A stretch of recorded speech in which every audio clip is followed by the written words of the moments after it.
guitar thar lom nan Christian chung kwa ti lagan sangi om chuan Christian chung kwa thatak ni tum chewang o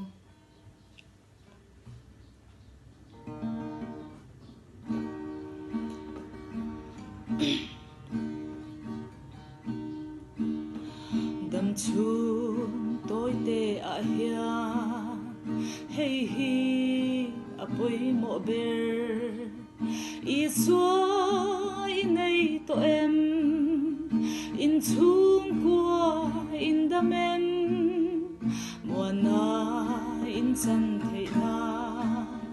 nang lệ i chung te chu chân đam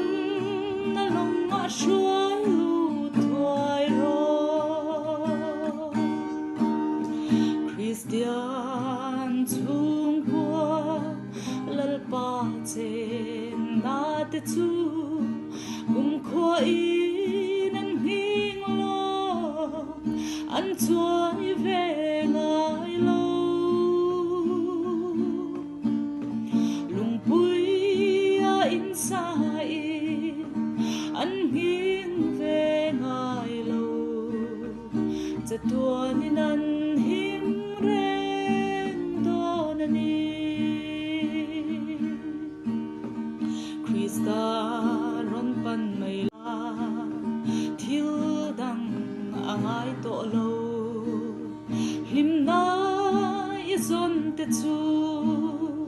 an ral le thoi nga bu sin hun aliam ta chan dam kan la ni lo ti a thla pha ni a thlen ma hia Christian chung qua lal pa chen na te chu kum khoi nan hing lo an chuai ve ngai lo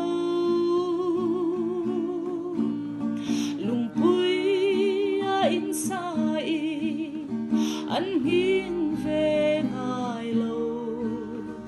cha tuan in an him ren don ani lal pa nang tel lo chua chung qua a him thei lo lim na ki ma ni lo ro sum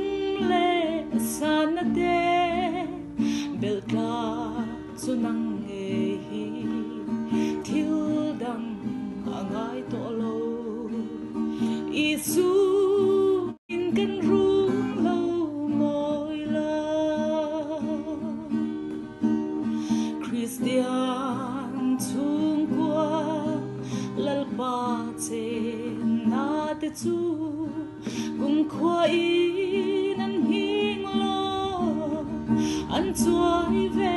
ngai lo lung pui a in sai an hing ve ngai lo cha tuan in an him ren don ani